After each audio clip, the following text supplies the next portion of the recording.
টানা 2 মাস বৃষ্টির পর গাছের ভালো ভবিষ্যতের জন্য যে জিনিসটি চিন্তা করলাম ভাবলাম আপনাদের সাথে শেয়ার করি। হয়তোবা ভিডিওটি সবার ভালো লাগবে। প্লিজ ভিডিওর আইডিয়াটি ভালো লাগলে ফ্রেন্ডস ও ফ্যামিলির সাথে ভিডিওটি শেয়ার করার জন্য অনুরোধ রইল। এতে করে নতুনরা কিছু দেখার, জানার এবং শেখার সুযোগ পাবে। হ্যালো এভরিওয়ান, আসসালামু আলাইকুম। কেমন আছেন আপনারা সবাই? আলহামদুলিল্লাহ, আমি খারাপ ভালো দুটি মিলিয়েই আছি। টানা 2 মাস বৃষ্টির পর আমার গার্ডেনের কিছুটা চেঞ্জ আমি নিয়ে এসেছি। কারণ হচ্ছে 2 মাস এত বেশি বৃষ্টি, ঠান্ডা, বাতাস, ওয়েদার এত ওয়ার্স, আমি তো ভাই ফেড আপ হয়ে গেছি। কিন্তু গাছের ভালো ভবিষ্যতের জন্য, কিছুটা ভালো আসার জন্য আমি কিছুটা স্টেপ গ্রহণ করেছি। আশা রাখছি ভিডিওটি আপনাদের সবার ভালো লাগবে।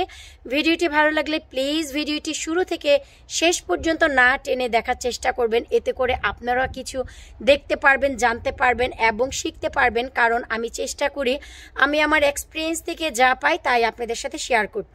আর কি মনে হয়, টানা 2 মাস বৃষ্টির পর এখন ভিডিও করছি, এখন কি বৃষ্টি নেই? এখনো ঝিরিঝিরি বৃষ্টি হচ্ছে। আপনারা যদি একটু লক্ষ্য করেন বুঝতে পারবেন। গত 22 ঘন্টা একটানা বৃষ্টির পর এখন গার্ডেনে এসেছি, বৃষ্টি নেই, আকাশ মেঘাচ্ছন্ন, ঝিরিঝিরি বৃষ্টি হচ্ছে। মুষলধারে বৃষ্টি কিছুক্ষণ পরে শুরু হবে। চলুন এই সময়টি নষ্ট না করে আমি কি পদক্ষেপ নিলাম আপনাদের সাথে তাই শেয়ার করি। যেহেতু টানা 2 মাস যাবৎ বৃষ্টি হচ্ছে, তার উপরে অনেক বেশি ঠান্ডা ওয়েদার, যার কারণে মাটিগুলো একেবারে ফাঙ্গাল হয়ে গেছে। যেই হিসেবে আমি কিছুটা ইনসুলেশনের ব্যবস্থা করেছি আমার প্রতিটি গাছে। এই যে দেখতে পাচ্ছেন, এগুলো হচ্ছে অ্যানিমেলস এবং মানুষ যাকে বলা হয় অ্যানিমেলস অ্যান্ড এগুলো হচ্ছে অ্যানিমেলস ফ্রেন্ডলি বলা চলে এবং মানুষ ফ্রেন্ডলি। এগুলো হচ্ছে মিক্স হে আমি ইউজ করেছি। এর পরিবর্তে আপনারা ড্রাই স্ট্র বা ড্রাই বেলও ইউজ করতে পারেন, যা আমি অলরেডি আমার লাউ গাছের পটে দিয়েছি। এই যে দেখুন, আমি প্রত্যেকটি পটে যখন দেখলাম যে মাটিগুলো অতিরিক্ত ঠান্ডায় ফাঙ্গাল ধরে গেছে, তাছাড়া গাছের ফুলগুলো অনেক বেশি ঠান্ডায় ঝরে যাচ্ছে, পড়ে যাচ্ছে, এত খাবার সব কিছু দেওয়ার কারণেও এগুলো যে কোনো খাদ্যের অভাব বা কোনো যত্নের অভাব তা নয়। কারণ আপনারা যদি গাছগুলো দেখেন, একটু নোটিস করেন, তাহলেই বুঝতে পারবেন এখানে কোনো যত্নের অভাব নেই। প্রত্যেকটি গাছই কিন্তু হেলদি এবং পুষ্টিকর আছে। কিন্তু এত বেশি ঠান্ডা বৃষ্টিতে যেহেতু গাছ একেবারে থমকে আছে, তাই ভাবলাম কিছুটা ইনসুলেশনের প্রয়োজন আছে। এই যে মিক্স বেগুলো বা মিক্স হেগুলো, এই হেগুলো যত কুইক আপনার ভিজবে তত কুইকই ড্রাই হয় এবং গাছের গোড়াকে অনেক বেশি গরম দেয়। আর গাছের ভালো ভবিষ্যতের জন্য এই ইনসুলেশন খুবই ইম্পর্টেন্ট। এই যে দেখুন, এখন কিন্তু গাছে ফল আসা শুরু হয়েছে। প্রতিটি গাছেই কিন্তু এখন আপনারা আলহামদুলিল্লাহ বেগুন দেখতে পাবেন। আর এই কাজ যে আমি বেগুন গাছে করেছি তা নয়। এই যে দেখুন, আমার মরিচের পট এখানেও করেছি। আর এই টানা বৃষ্টিতে শুধু যে আমার লস হচ্ছে তা না, অনেক বেশি ক্ষয়ক্ষতিও হচ্ছে। আমি কিছুক্ষণ পর শেয়ার করব। শুধু এই ইনসুলেশনের কারণে গত 2 দিন বৃষ্টি হওয়ার পরেও আমি দেখলাম যে আমার মাটিগুলো আলহামদুলিল্লাহ ফাঙ্গালের হাত থেকে বেঁচে গেছে। এই যে আমি দিয়েছি হেগুলো, যার কারণে এই যে মাটিগুলো অটোমেটিকলি ড্রাই হচ্ছে আর ফাঙ্গালগুলো একেবারেই চলে যাচ্ছে। এই যে এই হেগুলো দেওয়ার আগে এখানে আমি কিছুটা বেকিং সোডা আর আমরা খাবারের যে জিরা, সেই জিরা আমি দিয়েছি। তারপর আমি এই ইনসুলেশনের ব্যবস্থা করেছি। এতে করে ফাঙ্গালসাইড হয়ে যাবে। আপনারা চাইলে ডিমের খোসা ভেঙে দিতে পারেন। এতে করে মাটিতে অতিরিক্ত যে আপনার অ্যাসিড থাকে সেই অ্যাসিডিটিও কমিয়ে দিবে, সয়েলের পরিমাণ কমিয়ে দিবে। মাটিতে যে সয়েল থাকে, অ্যাসিড থাকে, তা কমিয়ে আপনার গাছকে হেলদি পুষ্টি রাখবে। এবং এই যে ইনসুলেশন, এই কারণে আপনার গাছে ফুল ফল এখন খুব দ্রুত ধরবে। কারণ এখন আজকের যে ভিডিওটি আমি নিতে যাচ্ছি হয়তো বা আপনাদের কাছে একটু লেট করে আপলোড হলেও আমি একটু বলে দিচ্ছি, আজ হচ্ছে অগাস্টের 2 তারিখ। তো 2 তারিখে এই অবস্থা যদি হয়, আপনারাই চিন্তা করুন যে আমরা কি আদৌ সামার দেখতে পাবো? টানা 2 মাস আমি শুধু বৃষ্টি দেখছি। এই যে দেখুন, গাছ ফুল ফল দিয়ে ভরে গেছে।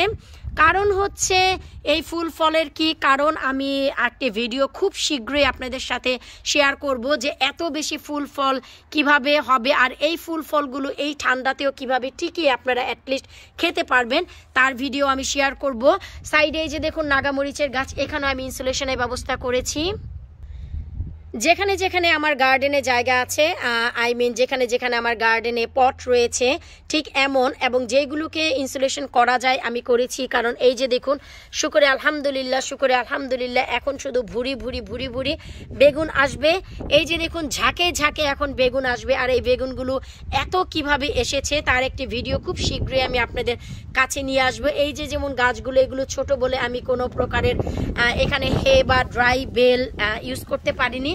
এই যে দেখুন মরিচ গাছে ভুরি মরিচ আনার জন্য আমি খুবই বিশেষ ধরনের খাদ্য ব্যবহার করি, শুধু মরিচ গাছে নয় যে কোনো গাছে। এখানেও কিন্তু আমি এই যে দেখুন ড্রাই হে দিয়েছি। এরপর এই যে অনাকাঙ্ক্ষিত একটি পট যেখান থেকে আমি পুঁইশাক কেটে আমার চাচার বাসায় নিয়ে যাই, এই ছোট্ট একটি পটে আমি 2টি সিম গাছ দিয়েছি। শুকরে আলহামদুলিল্লাহ এই সিম গাছগুলো আমাকে দারুণভাবে সাপোর্ট দিচ্ছে। এই যে দেখুন জায়গায় জায়গায় ফুল চলে এসেছে। এগুলো হচ্ছে বিশেষ যে খাদ্যটি আমি ব্যবহার করি তার কারণে। এই যে দেখুন একেবারে অনাকাঙ্ক্ষিত একটি এখানে ছিল করলার গাছ, আপনারা সবাই জানেন অনেক আগে থেকে এই যে করলার গাছটি, এই করলার গাছটি মার্চ মাসের বীজ দেয়া এই পটে মার্চ মাস থেকে এখানে আছে। তো আমি মায়া করে শুধু ফেলে দেইনি, রেখে দিয়েছিলাম। শুকর আলহামদুলিল্লাহ তার সাপোর্ট হিসেবে এই যে দেখুন গাছে এখন করলা এসেছে। এই ছোট্ট একটি গাছে যদি একটি করলা আসে আমি মনে করি যে যথেষ্ট। এই যে আরও একটি এসেছে। তো এই যে দেখুন এই যে সিমের পট নতুন করে বেশ কিছু বীজ দিয়েছিলাম, জানি না এগুলো হবে কিনা। গরম নেই রে ভাই, আপনারা ফল পাবেন কোথা থেকে?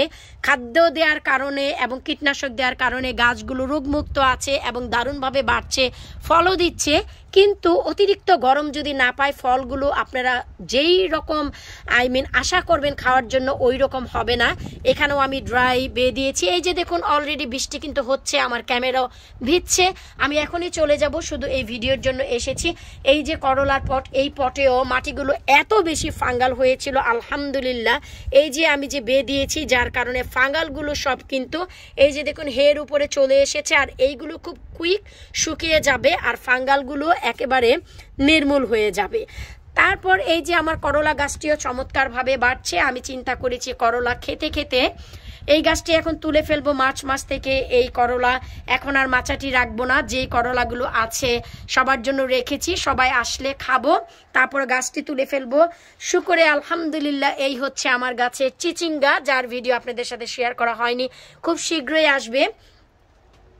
এই যে কচু গাছেও আমি হে দিয়েছি। আর এই যে ধুন্দুলের গাছ চাচার বাসা থেকে এসে দেখি পুরোটাই মরে গেছে। আমি সব পাতা ফেলে খুব মায়া করে শুধু গাছটি রেখে দিয়েছি, যদি এই অগাস্টে বাঁচে তো বাঁচলো, আর না হয়তো জাস্ট বলতে পারি আমার গার্ডেনেও একটি ধুন্দুলের গাছ আছে।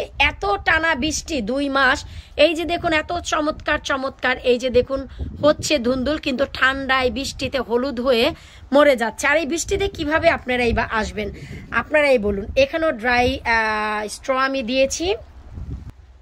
এই যে দেখুন বৃষ্টি আসা শুরু হয়েছে, নিশ্চয়ই আপনারা দেখতেই পাচ্ছেন আমি পুরোই ভিজে যাচ্ছি।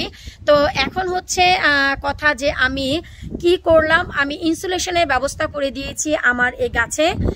চলুন বাকি কথা আমরা একটু ঘরে গিয়ে বলি, কারণ এত বৃষ্টিতে আমি থাকতে পারছি না। তবে হ্যাঁ, বৃষ্টিতে আপনাদের যে জিনিসটি বলবো, শুধু ভালো ফসলের সাথে সাথে এত ওয়েদার খারাপের সাথে সাথে ক্ষয়ক্ষতিও হচ্ছে। এই যে মরিচের গাছটি, এই মরিচের গাছটি সকালবেলা দেখি পুরোই নিচে পড়ে গেছে। এই যে দেখুন এই যে এইখান থেকে একেবারেই পুরোটাই ভেঙে গেছে। এই যে দেখুন আমি শুধু খুব মায়া করে লাঠি দিয়ে একটু দাঁড় করিয়ে রেখেছি। আমি জানি 1 থেকে 2 দিনের মধ্যে এই গাছটি পুরোই মরে যাবে, কারণ 1 সুতো পরিমাণ এই যে গাছের মেইন যে ডগা এটি বেঁধে আছে মাত্র 1 সুতা। তার মানে বুঝতেই পারছেন পুরোটি একেবারে এই গাছটিতে আগে লাঠি দেওয়া ছিল না, ভুলের কারণে বুঝতে পারিনি। কারণ এই যে গাছটি এটিতেও কিন্তু লাঠি দেওয়া নেই। এই যে দেখুন মরিচ গাছ কত চমৎকারভাবে, এখানেও কিন্তু আমি লাঠি ব্যবহার করিনি। তো ভেবেছিলাম যে এটাও যেহেতু এত শক্ত, সকালে দেখি এত ঠান্ডা বাতাস, এই পুরো গাছ একেবারেই ঘাসের উপরেই পড়ে আছে। আমারই ভুলের কারণে, কারণ এই গাছটি ছিল হচ্ছে আমার এই ইসেতে স্ল্যাবটার উপরে। তো এই জায়গাটি আমি ক্লিন করব, গতকালকেই সরিয়ে আমি ঘাসের উপরে রেখে দিয়েছিলাম, কারণ এটি যখন ওইখানে ছিল তখন কিন্তু গ্লাসের দিকে মুখ করেছিল মরিচ গাছ, তাই আসলে কোনো ক্ষতি হয়নি। তো যাই হোক রে ভাই, এই হচ্ছে আমার গাছের ক্ষয়ক্ষতি হচ্ছে ঠান্ডায়। তাই এই যে ইনসুলেশনের ব্যবস্থায় ইনশাল্লাহ এখন গাছ আর কোনো ক্ষয়ক্ষতি হবে না। দেখলেন তো যে আমি নিজেও কিন্তু বাইরে থাকতে পারলাম না, কারণ আমি পুরোই ভিজে গিয়েছি ঠান্ডায়। দেখুন সোয়েটারও পরেছি, কোনো কাজ হয় না। টানা 2 মাস যাবত এখানে বৃষ্টি হচ্ছে, তো এর জন্য আমি যে চিন্তা করলাম এই ইনসুলেশনের ব্যবস্থা করে দিয়েছি। জি মাম্মি। ও এই যে আমাদের আমিনা বুড়িও চলে এসেছে। আমিনা বলো হাই।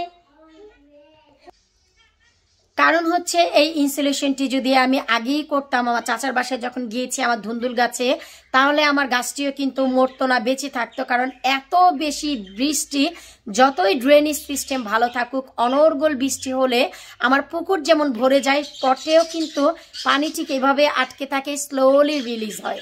তো যাই হোক, আশা রাখছি আমার এই ইনসুলেশন আমার গাছগুলোকে বাঁচিয়ে তুলবে, গাছে যে ফলগুলো এসেছে তা টিকিয়ে রাখবে। আশা রাখছি আপনাদের যাদের গাছের ঠিক এই অবস্থা, এই বেহাল অবস্থা বৃষ্টিতে, আপনারাও ঠিক এইরকম গাছের শিকড়গুলোকে একটু গরম দেওয়ার চেষ্টা করুন, আপনাদের গাছগুলো বেঁচে যাবে। আশা রাখছি আজকের এই ভিডিওটি আপনাদের ভালো লাগবে। ভালো লাগলে please keep watching my channel. সামনেই আসতে যাচ্ছে যে গাছে এত ভুরি ভুরি ফল আমি কিভাবে নিয়ে এসেছি আর কিভাবে টিকিয়ে রাখবো। আল্লাহ হাফিজ।